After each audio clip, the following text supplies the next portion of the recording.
Bueno, muy buenos días para todos. Mi nombre es Sánchez Pinto, soy residente de segundo año de Medicina Interna y el día de hoy les traigo como tema de gran seminario, digamos que una forma de abordaje inicial de diagnóstico y tratamiento de derrame pleural. Agradecimiento especial a mis asesores, el doctor Franco Motúfar y el doctor Fabián Jaimes. El contenido de la charla, básicamente, entonces vamos a tener este derrotero. Vamos a hablar inicialmente de unas generalidades y dentro de ellas hablaremos de algo de epidemiología, fisiopatología y etiología. Posteriormente haremos un abordaje inicialmente radiológico y posteriormente bioquímico, en lo que nos va a dar gran utilidad para hacer el gran diagnóstico de trasudado versus exudado. Y para finalizar, vamos a hablar de las 4 etiologías más frecuentes de derrame pleural y cómo realizar un abordaje inicial y un tratamiento inicial de las mismas. Entonces, para hablar un poco de generalidades, tenemos que el derrame pleural se presenta alrededor de 1.5 millones de personas al año en Estados Unidos, cuya incidencia es variable en cuanto a la etiología, obviamente, pero hablamos como de manera general de 350 a 360 por cada 100.000 habitantes. La mortalidad entonces del derrame va a estar dada no solamente por la etiología, sino también por la presentación, si se trata de un derrame pleural unilateral o bilateral, y obviamente su etiología es un trasudado o un exudado.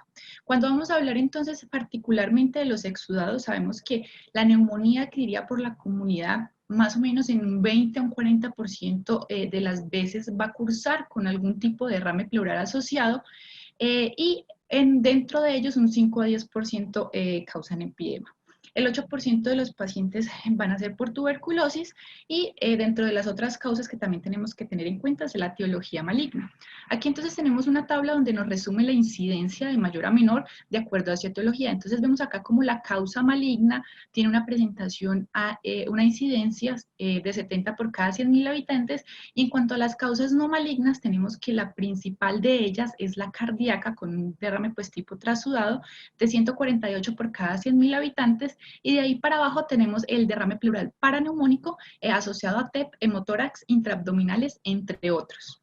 En cuanto a la mortalidad, como les mencioné, entonces también va a estar dado por el tipo de presentación y por el tipo pues, de derrame pleural. Ese es un estudio de tipo cohorte retrospectivo que evaluó 380 pacientes, en donde se le hizo toracentesis y se evaluó la mortalidad a 30 días y a un año.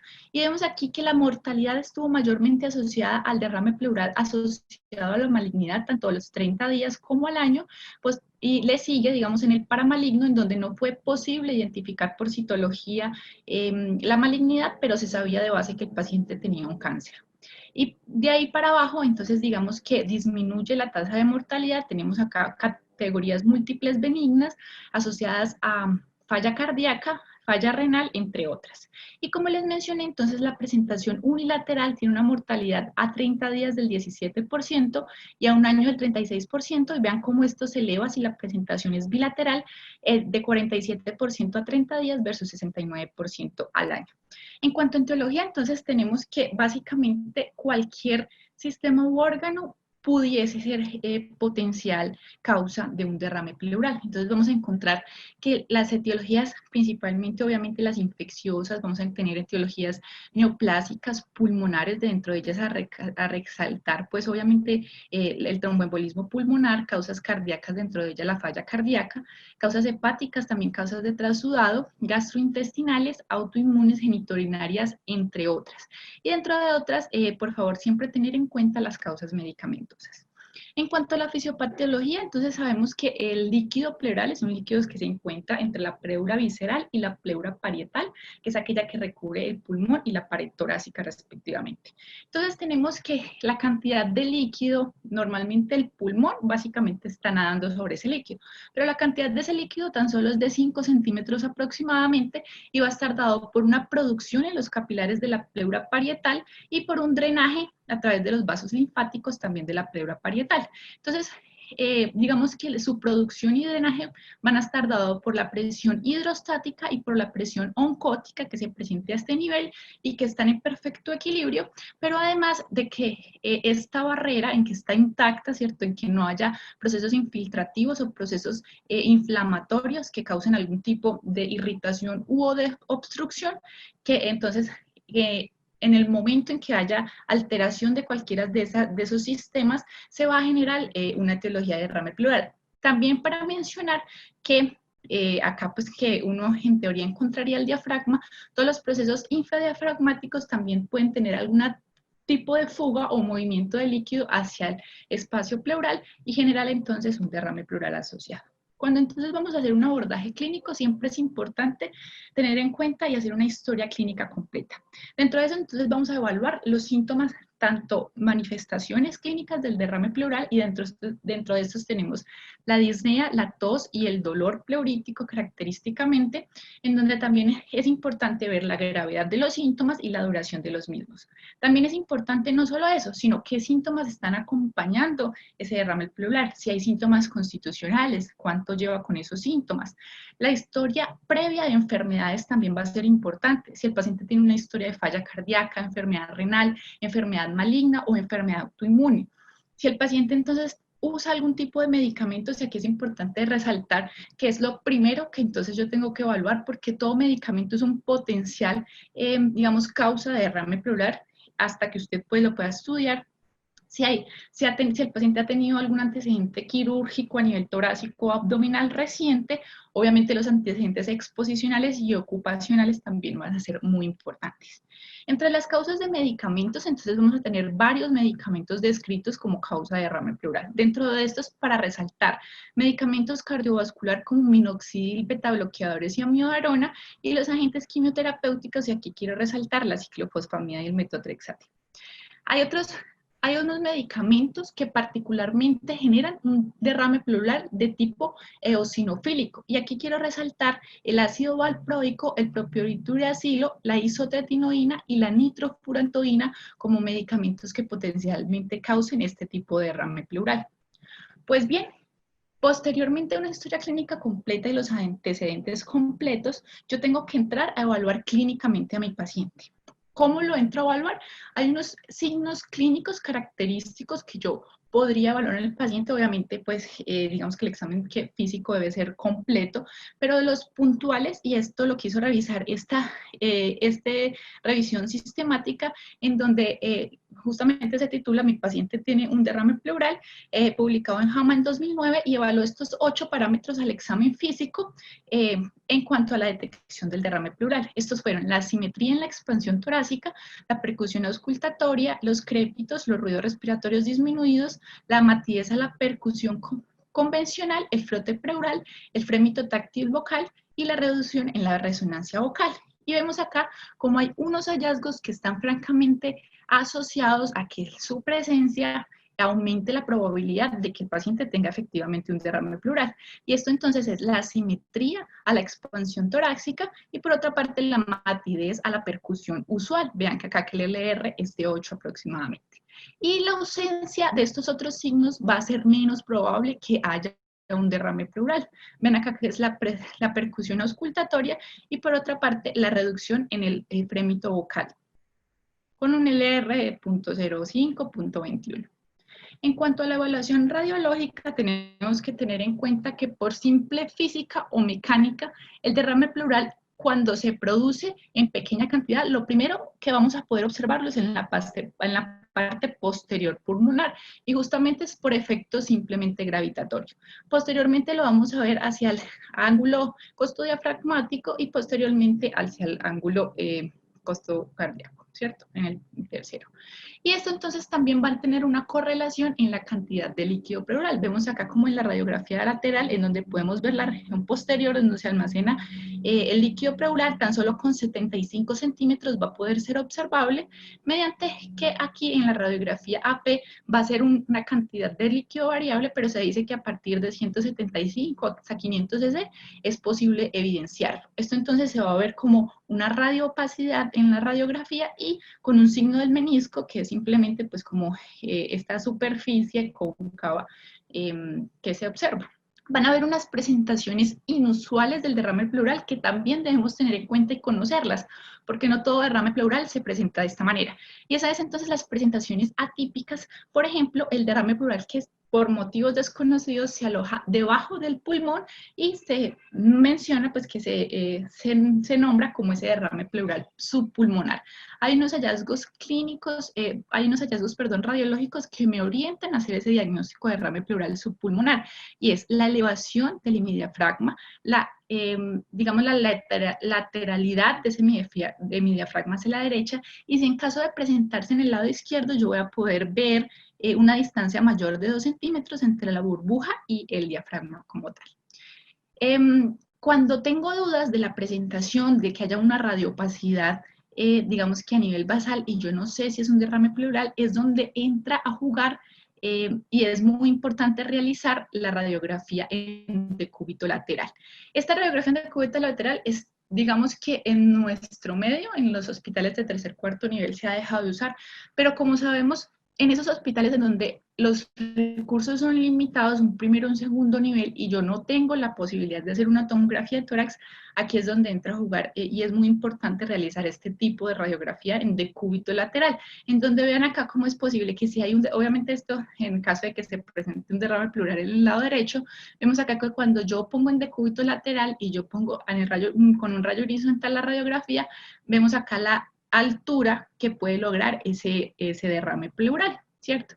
Y en caso de que entonces yo también tenga la duda de que se presente, entonces cuando tengo a mi paciente y lo giro en el lado contralateral, voy a poder ver cómo este espacio o esta zona radioopaca se limpia totalmente justamente por el movimiento del derrame. Dentro de otras localizaciones atípicas tenemos la pseudoneoplasia, ¿cierto? La pseudomasa que podemos ver acá, y es la localización atípica del derrame pleural dentro de las fisuras.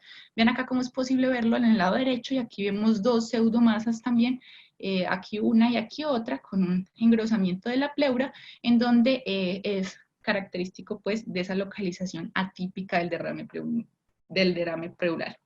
En cuanto a otras presentaciones, entonces el derrame pleural de manera bilateral va a estar más asociado a una falla cardíaca, pero también es posible observarlo en malignidad, pleuritis dúplica o TB. Las loculaciones, como es posible pues, evidenciarlo acá, no van a ser exclusivas de empiema, también se pueden ver en hemotórax, TB y malignidad, y cuando tenemos un derrame pleural masivo, entonces es muy importante poderlo identificar y no confundirlo, por ejemplo, con una telectasia, vamos a verlo más en derrames pleurales paraneumónicos, TB, hemotórax, hidrotórax y en raras ocasiones en falla cardíaca. En cuanto a continuar con la aproximación imaginológica, posterior entonces yo voy a tener un registro radiológico con radiografía de tórax, también me va a ser de utilidad la ecografía.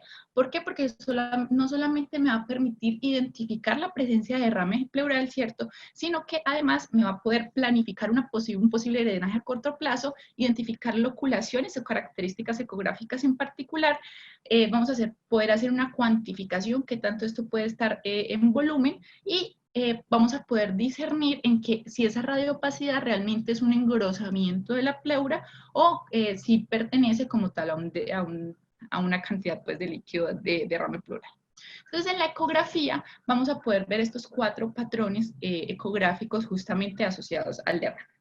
Vamos a ver entonces cómo se ve aquí anecoico, un espacio total anecoico. Acá vamos a ver un espacio ecogénico, digamos que es homogéneo y que van a tener algunos septos, pues, pero que simplemente son, digamos, fibras pequeñas que se van a ser posible identificar.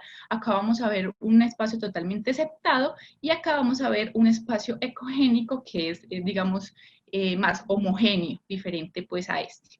Esos son los 4, digamos, características ecográficas que me puede reportar el radiólogo. Clásicamente se ha dicho, bueno, posiblemente el trasudado solamente se presente anecoico, mientras que los derrames pleurales asociados a empiema se relacionen más a septos, pero esto no es del todo cierto. Este es un estudio en el que se evaluaron más de 300 ecografías de derrames pleurales y se hizo la correlación microbiológica con el diagnóstico final. Y aquí entonces lo que se vio es que pertenecían La característica anecoica se presentó en el trasudado, en la mayoría de trasudados, pero vean acá como hay una proporción pequeña de pacientes que también se presentan con esas características ecográficas de complejo no septado e incluso de complejo septado. El complejo homogéneo definitivamente no se presentó en este estudio como característica de trasudado. Y las características infecciosas y malignas pueden tener cualquier tipo de presentación, incluso es anecoica. Uno creería entonces que que es totalmente anecoico, posiblemente se va trasudado y no, también puede ser etiología maligna u etiología infecciosa. Para continuar con la aproximación radiológica, tenemos entonces la tomografía de tórax, en donde no solamente me va a poder identificar cantidades pequeñas de derrame pleural, sino también todas esas características y hallazgos, digamos, no solamente exclusivos torácicos, sino, por ejemplo, mediastinales, engrosamientos, nódulos, masas, siembras, obviamente ganglios y, digamos, localizaciones en los que es posible que me alcance a visualizar esa tomografía de tórax. Y hay unas características también, digamos, que uno lo pudiese orientar y tiene una prevalencia distinta a empiema y asociado a la malignidad. En cuanto al empiema, entonces vemos acá como el realce al medio de contraste, el engrosamiento de la pleura y el engrosamiento también de la grasa, ¿cierto? Aquí extratorácica, y además vemos la presencia de burbuja de aire, son característicos del empiema en la tomografía de tórax. Y en la malignidad, entonces, también vamos a encontrar varias características, el engrosamiento pleural también, y acá para resaltar la presencia como micronodular de las fisuras, ¿cierto? Y aquí también en la pared mediastinal de esa pleura, que también va a ser importante y va a ser incluso un predictor, digamos, un predictor de la malignidad a corto plazo o que se presente en curso la malignidad asociada a ese derrame pleural. En cuanto a una aproximación citoquímica, siempre entonces lo más importante en un derrame pleural es que yo pueda diferenciar entre un trasudado o un exudado. ¿Por qué? Porque básicamente no solamente me va a dar el diagnóstico, sino que eso me va a permitir decidir si yo voy a puncionar a ese paciente para hacer una toracentesis diagnóstica, terapéutica y qué tipo obviamente de manejo le voy a dar. Entonces, arranquemos pues por la toracentesis. Estas indicaciones en particular, y quiero hacer énfasis en esto, es hacer una toracentesis diagnóstica. Es decir, yo identifiqué el derrame pleural, ya voy a hablar de las indicaciones y voy a decir, a este paciente necesito una muestra, entonces entro, dreno la cantidad que necesite del derrame, pero eso no significa que yo deba dejar un catéter allí. E incluso una aproximación inicial que recomienda la literatura es hacer un drenaje inicial por medio, obviamente, de una toracentesis. Entonces, ¿cuáles son las indicaciones básicamente de ellas? Es, primero, que tenga una repercusión en los síntomas del paciente y que eso esté generando, obviamente, la sintomatología. Es decir, paciente con dificultad respiratoria que tenga 2/3 o más de derrame pleural, es indicativo de realizar la toracentesis independientemente de la etiología, porque eso está repercutiendo pues, en el paciente. Y las otras indicaciones grandes es que usted tenga una etiología desconocida de ese derrame pleural y que tenga una cantidad suficiente para realizarla. Entonces, la toracentesis que se debería realizar en este triángulo de seguridad, ¿cierto? El pectoral mayor, el dorsal ancho y el diafragma, idealmente, perdón, según la guía británica del 2010, punto de buena práctica clínica es que usted debe hacer o debe pedir ese drenaje, esa toracentesis inicial guiada por ecografía, puesto que esto disminuye la probabilidad de efectos adversos, pues asociados al procedimiento. Entonces, básicamente, para que mensaje pues que nos podamos llevar a casa, si hay un derrame pleural que es bilateral, como presentación más usual, ¿cierto? De los trasudados, por ejemplo, por falla, con una sospecha alta de que sea un trasudado, usted no necesita hacer ni siquiera una toracentesis diagnóstica inicial. ¿Por qué? Porque usted tiene una clínica franca del paciente, tiene, por ejemplo, una cardiomegalia, tiene otros signos clínicos de falla cardíaca y tiene un derrame que usted dice es definitivamente trasudado. Usted entonces a ese paciente no necesita hacer una toracentesis inicial, sino darle un manejo inicial, pues con diurético, del cual vamos a hablar más adelante. Si esa presentación del paciente es atípica, usted cree que es un trasudado, pero es atípica, es decir, el paciente tiene fiebre, tiene dolor torácico pleurítico, o digamos el derrame pleural es desproporcionado o en ausencia incluso de cardiomegalia, allí entonces es donde usted dice, esto entonces ya pasó al terreno de lo desconocido y yo debo hacer una toracentesis. Entonces básicamente aquí las recomendaciones generales, etiología desconocida, que haya suficiente cantidad de líquido, esto establecido como más de 1 centímetro en la radiografía de cúbito o más de 5 centímetros en la radiografía lateral. Y obviamente el paciente que tenga antecedente de malignidad, yo debería entrar a hacerle un drenaje inicial para estudio. Dentro de la toracentesis hay unas complicaciones que no podemos obviar. Dentro de ellas está el neumotórax, el edema por reexpansión pulmonar y el sangrado, que clásicamente descrito está aumentado ese riesgo cuando tengo un INR mayor de 1.5 y un conteo de plaquetas menores de 50.000. Entonces yo debería realizar, obviamente, el drenaje para disminuir esos riesgos guiado por ecografía. Esto entonces me disminuye el riesgo a menos el 1% y para disminuir el riesgo de edema por expansión pulmonar, yo debería drenar menos de 1500 cc cada 2 horas. Esto, digamos que quería resaltarlo y son varios estudios de tipo observacional en los últimos 3 años, para este entonces 2013, en donde ellos vieron justamente la incidencia de esos efectos adversos asociados a la toracentesis dentro de esas neumotoras, complicaciones de sangrados y complicaciones de reexpansión con diferentes porcentajes de presentación. Pero aquí simplemente es una cuñita que nos dice el autor y nos dice, vea, en todos estos estudios observacionales, definitivamente yo no vi un aumento del riesgo de sangrado en la toracentesis de los pacientes que tenían un INR mayor de 1.5 y un conteo de plaquetas menores de 50.000. Entonces, realmente esto no está bien estudiado. Lo que el autor nos sugiere es que yo podría hacer una toracentesis en caso de necesitarla, la podría hacer de manera segura.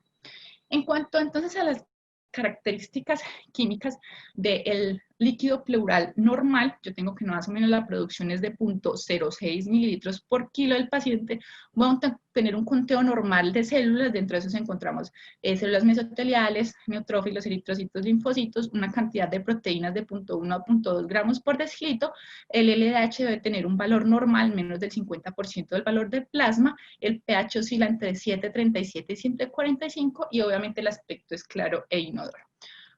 Cuando entonces yo hago una toracentesis inicial porque la tiene indicada e inicio el estudio de ese líquido pleural, punto de buena práctica clínica que nos dice la guía británica es que usted debería mencionar las características macroscópicas de ese derrame pleural. ¿Por qué? Porque eso nos podría orientar no solamente al diagnóstico, obviamente eso pues no es fidedigno de nada, pero nos orienta y nos permite pedir o solicitar otras ayudas, digamos, bioquímicas adicionales que me va a orientar en el diagnóstico. Es decir, no para todos se le manda a todos, sino que yo tengo que ir revalorando e ir solicitando. Entonces, por ejemplo, si el olor es pútrido, yo voy a pensar en un empedema anaerobio. Si tiene partículas de comida, una ruptura esofágica, la apariencia lechosa, aunque no es fidedigno, pero me va a hacer pensar en quilotórax, ¿cierto? Y la apariencia como salsa de anchoas, que clásicamente se describe en el absceso amebiano roto. Si la apariencia entonces de ese derrame pleural es hemático, yo tengo dos posibilidades, o acá haya sido traumático o porque hay alguna patología que me da esa característica. Entonces, yo lo primero que voy a hacer es obtener la muestra, observarla y si esa muestra se me coagula, indica entonces que la punción fue traumática. Pero si no se me coagula, entonces ahí es donde entra a jugar que yo voy a poder solicitar un hematocrito. En caso de que el hematocrito sea mayor del 50%, voy a pensar en que el paciente tiene un neumotórax y en caso de que sea menor del 50%, ya voy a entrar a pensar en las otras etiologías que me dan esa apariencia de líquido pleural, entre ellas malignidad, trauma, tuberculosis y TEP. Entonces, ¿qué nos dice la literatura? Usted debería hacer unos test estándar a todos los pacientes en los que usted hizo una toracentesis y va a estudiar ese líquido. ¿Cuáles son esos test estándar? Realizar glucosa, proteínas y LDH. El microbiológico va a estar obviamente guiado por lo que usted sospeche, pero un cultivo estándar y un cultivo para micobacterias es lo que usted está pensando y hacer una citología.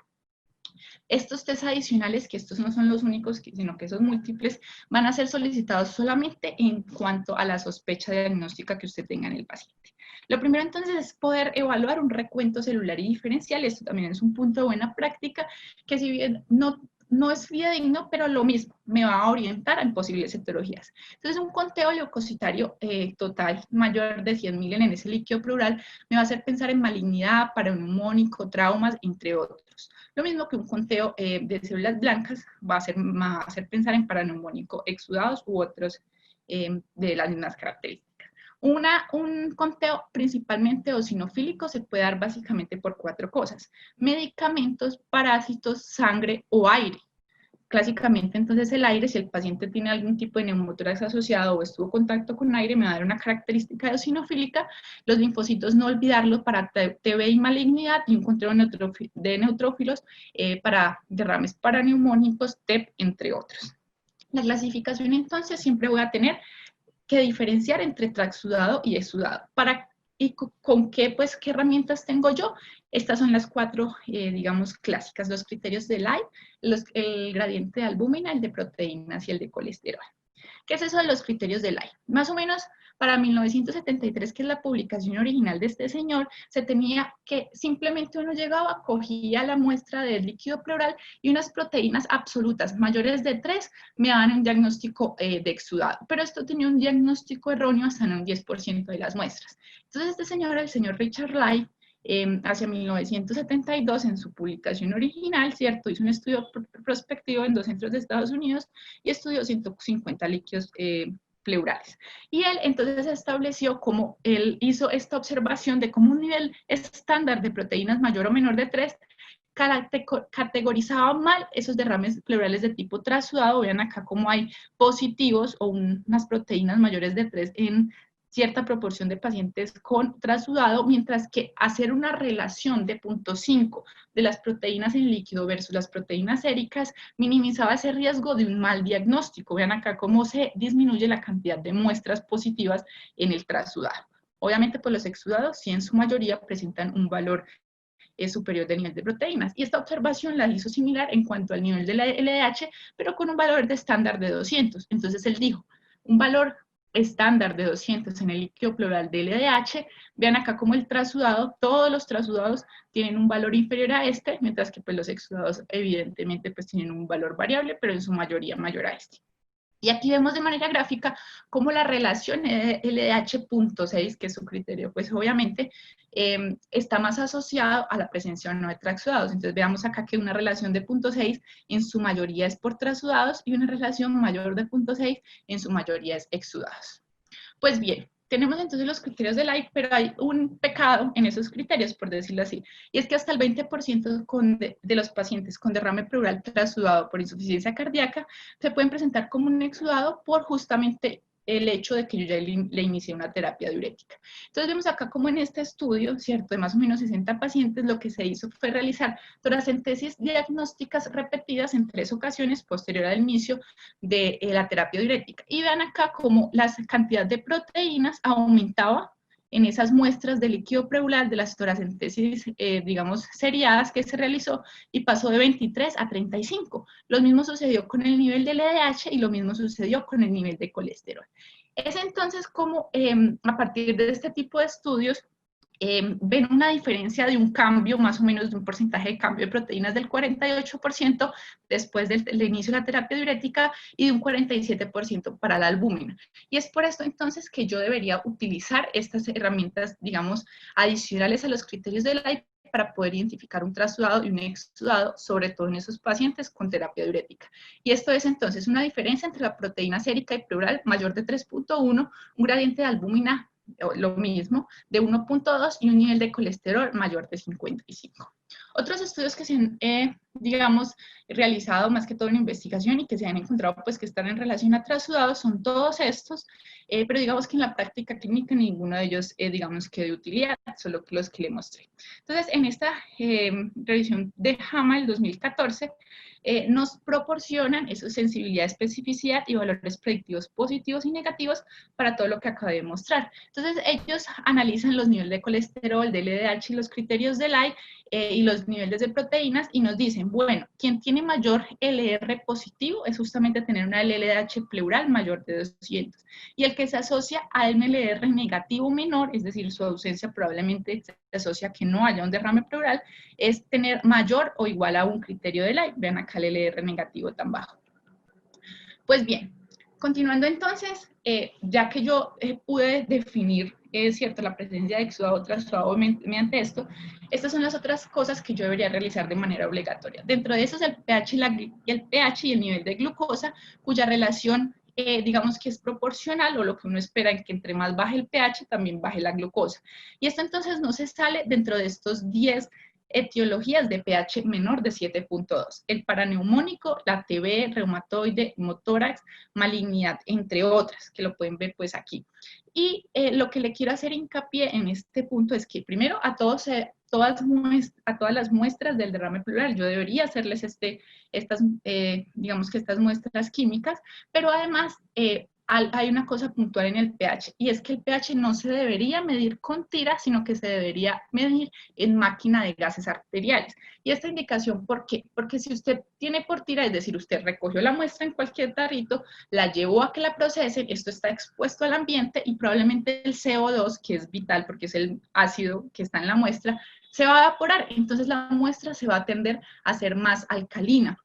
Mientras que en gases, esta muestra está jeringa, tubito, máquina de gases, entonces es mucho más fidedigna la toma del pH. Y lo vemos acá entonces en este estudio en donde se evaluaron más de 200 muestras y donde se vio que si usted lo analizaba por máquina de gases arteriales, la medida del pH era de 7.3, pero ven acá que si yo lo hago por por tira reactiva o por un pHímetro, este pH incluso me lleva hasta 7.6. Las otras, digamos, que muestras se van a presentar de acuerdo a las características que yo pueda ver.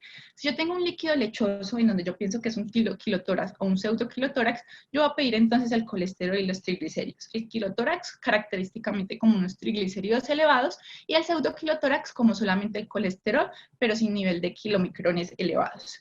Y esto va a ser posible verlo, por ejemplo, en AR o en una TB maltratada. ¿Cuáles entonces son esas enfermedades más frecuentes asociadas al derrame pleural y de que quiero hacer algunas anotaciones especiales en cuanto al manejo?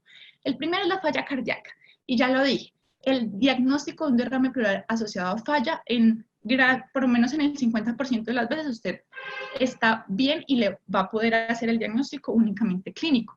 Presencia de cardiomegalia, síntomas típicos, signos clínicos, y un derrame pleural en el 80% bilateral y en el menor proporción unilateral. Ahora bien, por falla cardíaca, aparte de esto, criterios de la gradientes de proteínas o albúmina.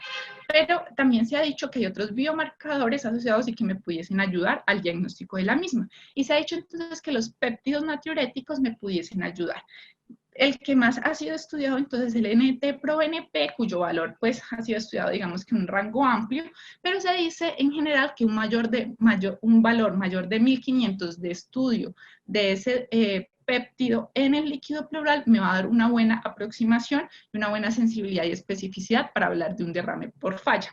Este entonces fue un estudio que fueron 14 estudios de tipo observacional en donde evaluó el NT-proBNP, el BNP, tanto en líquido pleural como en sangre. Y lo que quisieron ver es qué sensibilidad y especificidad tenía digamos que el estudio del mismo en el líquido pleural. Y ven acá que la sensibilidad llegó a ser de 0.94 para el NT-proBNP y la especificidad del 0.91. Pero ellos hacen esta observación.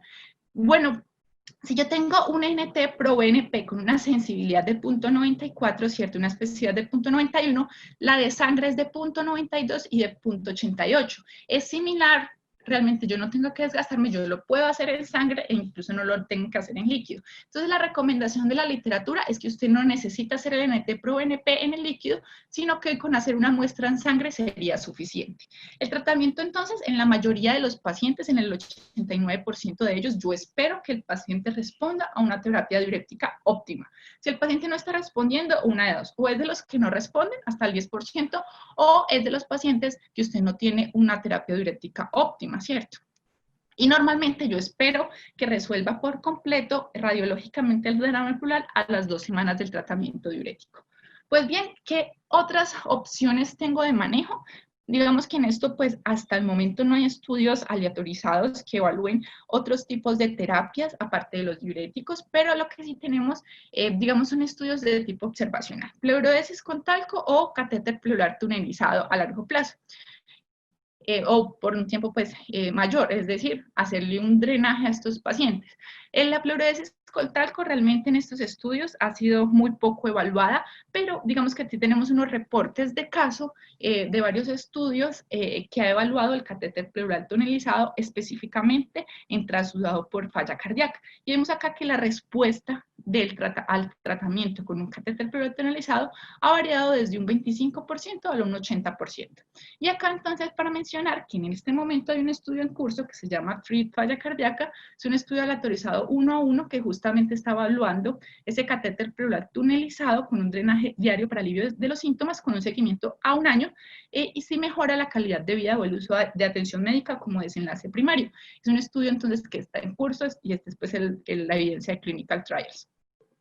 Muy bien, la segunda patología de que quiero hacer algunas puntualidades es el derrame pleural por TB. Y ya que quiero hablar, sabemos y todos conocemos que el ADA, ¿cierto?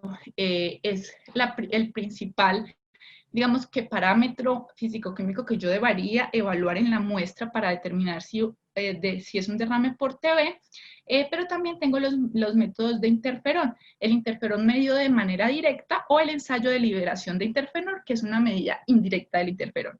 Pues bien, esto entonces ha sido evaluado, ya es ampliamente conocido. Esto es un estudio de 1993 en donde evidencia que un nivel de ADA, y lo vemos acá como los punticos, mayor de 47, básicamente incluye a todos los pacientes con TB, acá está la etiología tuberculosa, cuyo ADA es positivo, pero recordar que un ADA mayor de 47 también va a poder ser visto en enfermedades neoplásicas o derrames pleurales paraneumónicos. Y como la medición directa del interferón con un valor estándar de 200 también me va a incluir a la mayoría de derrames pleurales por tuberculosis y pues un valor menor a este definitivamente se va a asociar a otras enfermedades.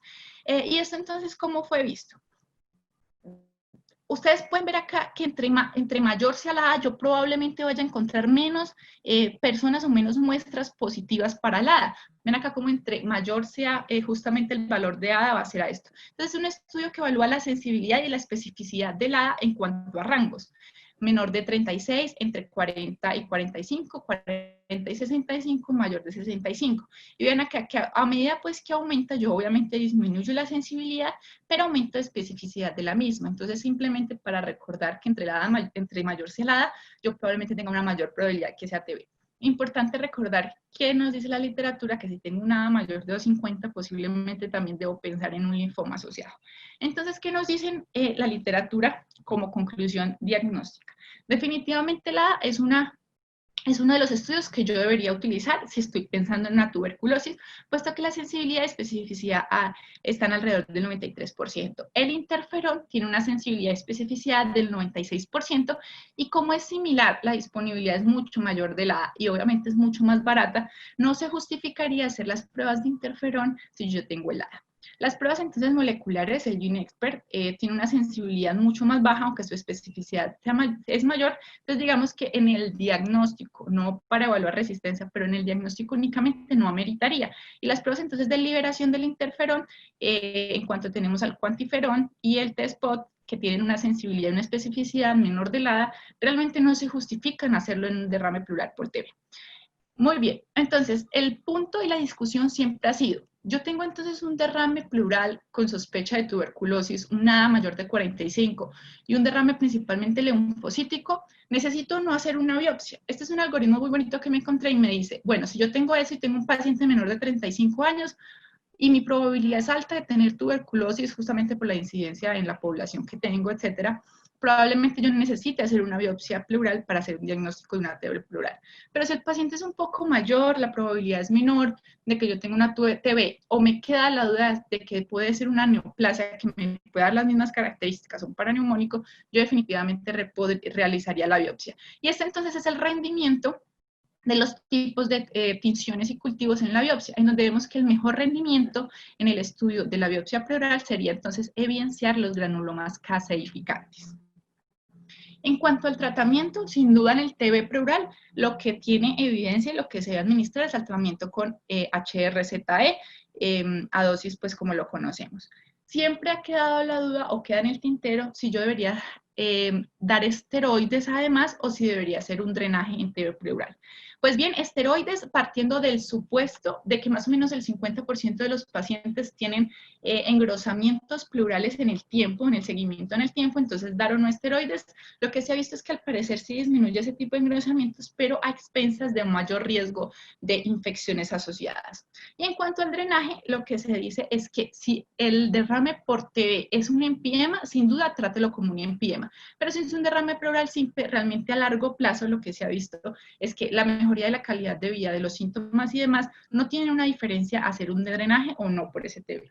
Yo que espero entonces que el tratamiento con los antituberculosos a los 2 a 4 meses tenga una efervescencia, la reabsorción se da a las 6 semanas aproximadamente y los cambios del engrosamiento pleural a largo plazo es más o menos en el 50%. Cuando vamos entonces a hablar de derrame pleural paraneumónico, para resaltar 3 fases claves. La exudativa, en donde voy a tener un nivel de glucosa y pH normal. La fibrinopurulenta, en donde ya voy a tener una invasión, digamos, y unos cambios físico-químicos ahí, donde van a predominar los polimorfos, las bacterias, ya el pH me va a caer y la glucosa. Entonces también, y ya definitivamente organizativa, en donde ya pues tengo mayor riesgo de presentar un empiema. Tenemos entonces 3 definiciones clásicas. El derrame pleural no complicado, en donde lo que les dije es esa primera fase, simplemente es un efecto irritativo, una acumulación de líquido, pero es un líquido totalmente estéril. El derrame pleural complicado, en donde ya hay una evidencia microbiológica, y el empiema, que es definido como pus franca. Y acá tenemos entonces qué tipo de tratamiento debería recibir cada uno. En el primero, solamente como es un derrame estéril, yo con el tratamiento antimicrobiano pues voy a poder simplemente tratar la causa y ese derrame se va a reabsorber, pero solamente si tiene un impacto digamos, en los síntomas del paciente es donde yo voy a poder hacer un drenaje. Definitivamente en la etapa 2 y 3, en el fibrinol purulento, y ya cuando yo tengo un empiema, debería ser un drenaje. Inicialmente un drenaje con catéter, si es loculado, las indicaciones me dicen que debe ser en la loculación de mayor tamaño. Si es de 2, evaluar. Siempre esta cuestión es de reevaluar a los pacientes y poder ver si yo necesito, entonces puedo seguir con el tratamiento de drenaje por catéter, si tengo que hacer una VATS o si tengo que llevar al paciente a un procedimiento quirúrgico. Acá entonces el llamado es que definitivamente en el empiema uno debería llamar al cirujano de tórax de manera temprana, porque posiblemente el paciente requiera una reintervención. Porque estas recomendaciones en el empiema son tan controvertidos.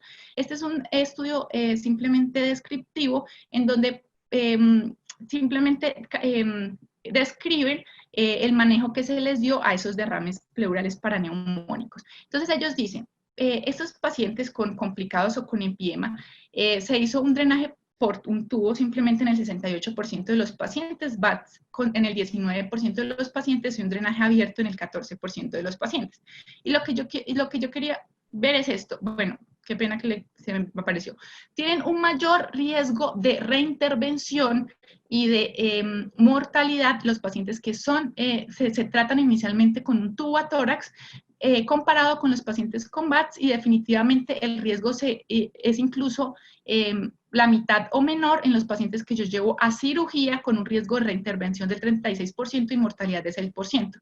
Es más o menos, entonces vean acá, es más o menos el triple el riesgo que yo tengo con dar un drenaje inicialmente con tubo respecto al VATS e incluso de la cirugía abierta. Entonces es por esto que es tan controvertido y realmente esa es una cuestión de estar reevaluando al paciente y viendo cómo está respondiendo al tratamiento inicial y si necesito llevarlo a un VATS o a una cirugía temprana.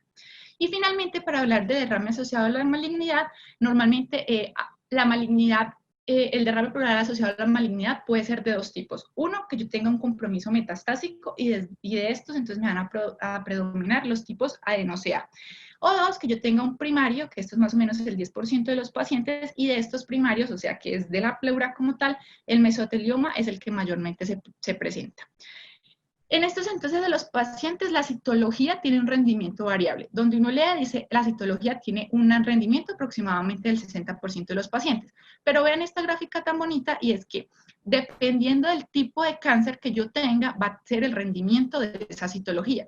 Ven acá como el de ovario, el de pulmón, tipo adeno-CA, el de mama, entre otros, van a tener un mejor rendimiento, pero definitivamente el mesotelioma tiene un muy mal rendimiento por citología, y entonces ahí es donde yo necesito evaluar si necesito hacer una biopsia pleural, que probablemente sí la necesite, ¿cierto?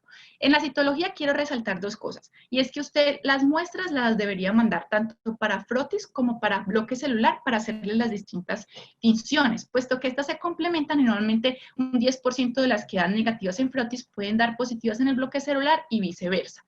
Así también como cuando yo sospecho que sea una adenosea o que sea una metástasis, yo podría hacer una segunda muestra en citología, puesto que esto me mejora el rendimiento diagnóstico de la misma hasta en un 27%.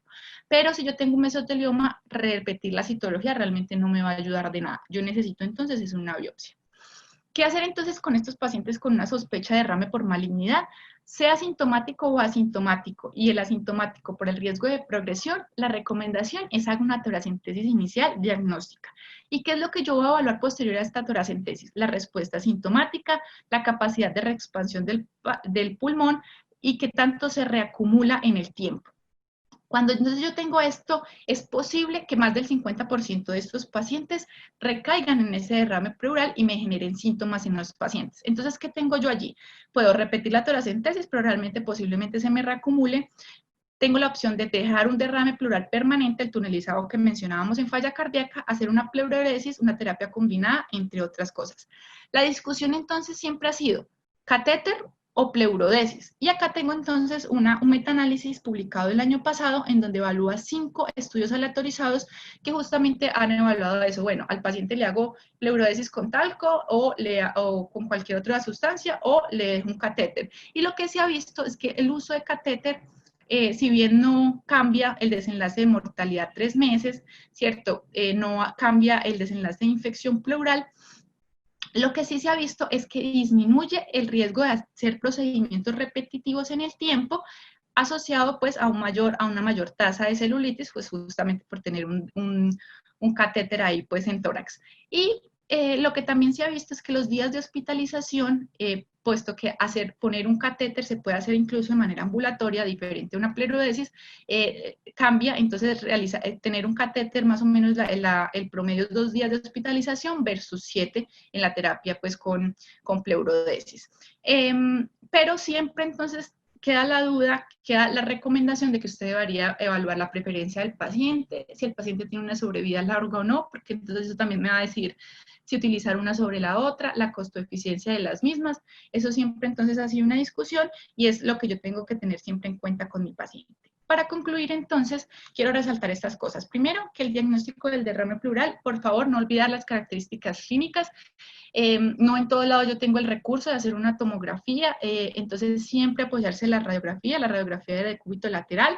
Es una enfermedad de la vida diaria, nosotros nos enfrentamos a esto frecuentemente, muchas veces no sabemos si drenarlo, si solamente da una terapia médica. Recuerden que un drenaje inicial es diferente a solicitar un drenaje que le dejen el catéter ahí hasta cuándo, que eso lo vemos muy frecuentemente en las salas de hospitalización. Siempre hacer entonces las muestras bioquímicas, microbiológicas y citología, y las demás solamente en caso de sospecha. El tratamiento va a depender según la etiología del paciente y siempre considerar en los casos de sobreinfección o asociado a la malignidad, hacer una interconsulta temprana a cirugía de tórax. Gracias. Excelente, Angie. Excelente trabajo. Felicitaciones.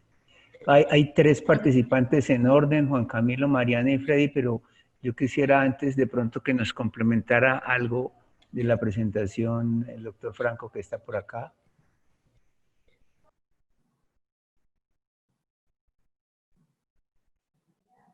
Hola. No, excelente, Angie. Y cuando hablábamos con Angie, le decía, propóngale al doctor Fabián Jaimes que para esta revisión hablemos sobre derrame pleural. Y le decía, ¿por qué razón? Porque en la práctica clínica estamos viendo una cantidad de pacientes con derrame pleural a los cuales no les estamos haciendo el estudio adecuadamente. Entonces, ¿qué ha pasado últimamente con el con el estudio del derrame pleural, ha pasado directamente a radiología. O sea, todo derrame pleural pasa directamente a radiología. Y le decía yo a Angie, a nosotros en la parte de neumología ya no nos interconsultan por el derrame pleural, pasa el estudio directamente a radiología. Y estamos cometiendo muchos errores en el estudio del derrame pleural. Lo primero es que perdemos la oportunidad de que el clínico vea las características del derrame pleural, ¿sí? Como todo pasa directamente a drenaje por radiología intervencionista, el clínico ha perdido la oportunidad de mirar el aspecto macroscópico del derrame pleural y de solicitar, lo que decía Angie, estudios adicionales en el derrame pleural simplemente con el aspecto macroscópico. Lo otro es que la mayoría de los pacientes terminan con catéteres de drenaje pleural. Cuando pasa a radiología intervencionista, la mayoría termina con un catéter de drenaje pleural y muchas veces perdemos la oportunidad de reestudiar ese derrame pleural. Y lo otro que estamos viendo con mucha frecuencia es que se piden en todos los pacientes con derrame pleural, se piden una cantidad de exámenes que no son necesarios si uno hace un pretest clínico para tratar de identificar la etiología del derrame pleural. Lo que decía Angie, no todo derrame pleural se debe drenar, ¿sí? Y no todo paciente debe terminar con un catéter de drenaje pleural. Y otra de las cosas que Angie ponía allí al final es valoración temprana por cirugía de tórax. Y yo pienso que posiblemente ese también es un error que estamos cometiendo y estamos terminando con muchos pacientes en intervenciones que posiblemente no se deberían hacer. Hablando específicamente de tuberculosis pleural. Angie ponía allí dentro del esquema del manejo de la tuberculosis pleural que pacientes que fueran de jóvenes, menores de 35 años y que tuvieran una edad bajo, está prácticamente descartado. Pero pacientes en los cuales usted tenga edades mayores y tenga una edad alta, pero esté en un país de alta prevalencia de tuberculosis, posiblemente esos pacientes no requieran terminar en toracostomía o en toracoscopia videoasistida para hacerle una biopsia de corticación y confirmar granulomas. Es decir, si usted tiene estos pacientes, que es nuestra situación, que tenemos áreas, inclusive en Medellín, con tasas de tuberculosis mayores de 50 por 100.000 y que se presentan con derrame pleural y no tenemos otras características radiográficas o tomográficas que nos hagan pensar en cosas diferentes. Con un ADA alto, posiblemente estos pacientes no requieren la toracoscopia videoasistida y hacer una decorticación y una pleurectomía que prácticamente terminamos en el mismo diagnóstico. Entonces, esa es una de las cosas que hay que tener en cuenta. Posiblemente esta aproximación que presentaba Angie, yo le decía, esto es importante que lo presentes porque es importante discutir eso. En países donde la incidencia sea muy baja de tuberculosis y usted tenga una alto y con personas de mayor edad, posiblemente sea ese el abordaje que se requiera para que terminen en toracoscopia videoasistida. Lo otro que le decía a Angie en esta preparación es que cuando pedimos el citoquímico del líquido pleural, y no sé si ustedes lo hagan, ¿quién pide un pH de líquido pleural en máquina de gases arteriales? Pienso que nadie, ¿sí?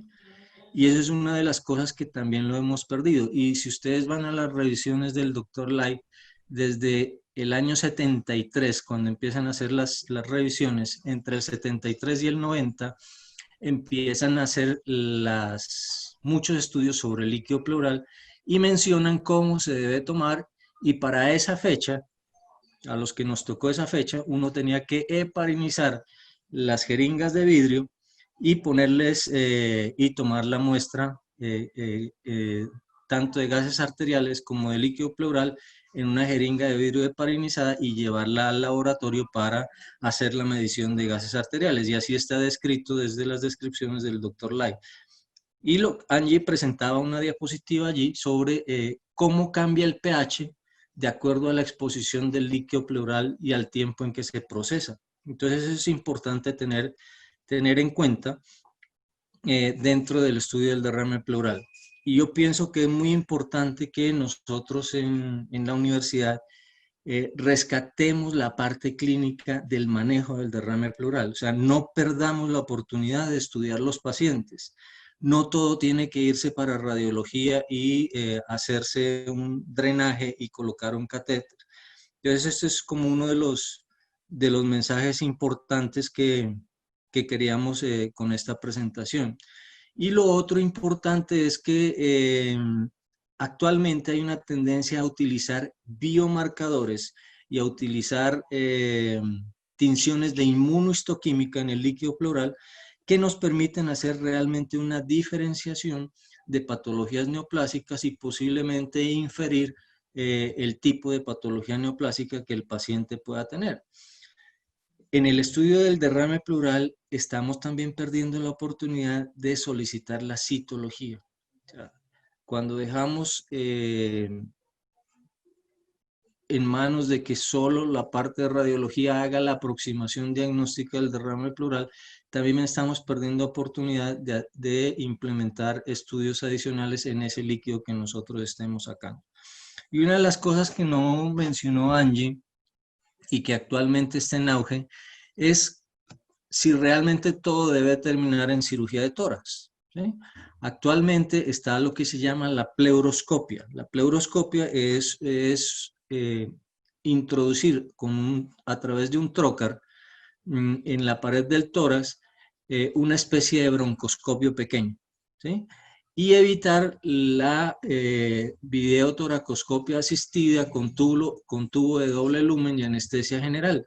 Entonces, la pleuroscopia se puede hacer con sedación y se puede hacer bajo anestesia local e introducir en el espacio pleural un instrumento parecido al broncoscopio que es semiflexible y a través del cual usted puede hacer liberación, drenaje y evaluar la pleura y tomar biopsias. Yo pienso que lo que ha expuesto Angie nos permite retomar muchas de las cosas que estamos perdiendo nosotros como clínicos en el manejo del derrame pleural. Felicitaciones, Angie. Profe, muchas gracias. El doctor Fabián Jaime se lamenta por tener que irse, ¿cierto? Pero tenemos como algunas preguntas acá. Entonces, la profe Mariana nos dice que hace algún tiempo tuvieron pues una discusión sobre la solicitud sistemática de cultivo y directo para hongos, micobacterias, albúmina y colesterol. Bueno, profe, no sé en qué hayan quedado como en esa vez que tuvieron como la discusión, pero básicamente como la conclusión de lo que revisé es que todo se solicita de acuerdo a la sospecha clínica. En particular, la albúmina y el colesterol tendrían la utilidad clínica en esos pacientes. Obviamente que yo tengo la duda de que sea un trasudado.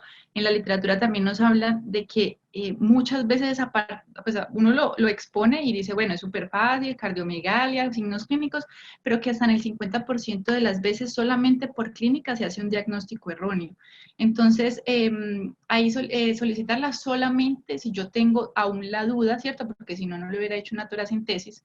Si tengo la duda diagnóstica y más que todo con el gradiente de proteínas, el colesterol, bueno, no tanto, aunque vimos que tenía un LR negativo altico, y definitivamente los cultivos solamente en las sospechas diagnósticas, pues que habría que solicitar. Y la doctora Lina nos dice, buenos días, quisiera saber la opinión del IGRA y cuál es la factibilidad en el medio. Bueno, profe, no sé la factibilidad en el medio, pero como lo mencioné, definitivamente los métodos de ensayo, de este tipo pues, de ensayos que son métodos indirectos de cuantificación de interferón, en donde se inoculan células mononucleares, ¿cierto? Con presencia de antígenos de micobacterias y uno ve justamente pues la liberación de ese interferón, tiene un rendimiento tanto de sensibilidad y especificidad mucho menor que el mismo ADA e incluso que la interferón directo. Entonces yo pienso que a pesar de que no conozco pues si está disponible en el medio o no, realmente la aproximación es muy, digamos que el rendimiento es mucho menor que a los que ya tenemos pues que es Dice el profe Gustavo, también en respuesta, que no hay disponibilidad de IGRA en la práctica clínica, solo para propósitos de investigación en nuestro medio. Gracias, profe Gustavo.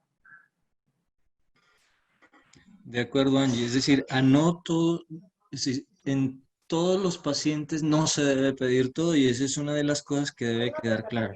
¿Sí?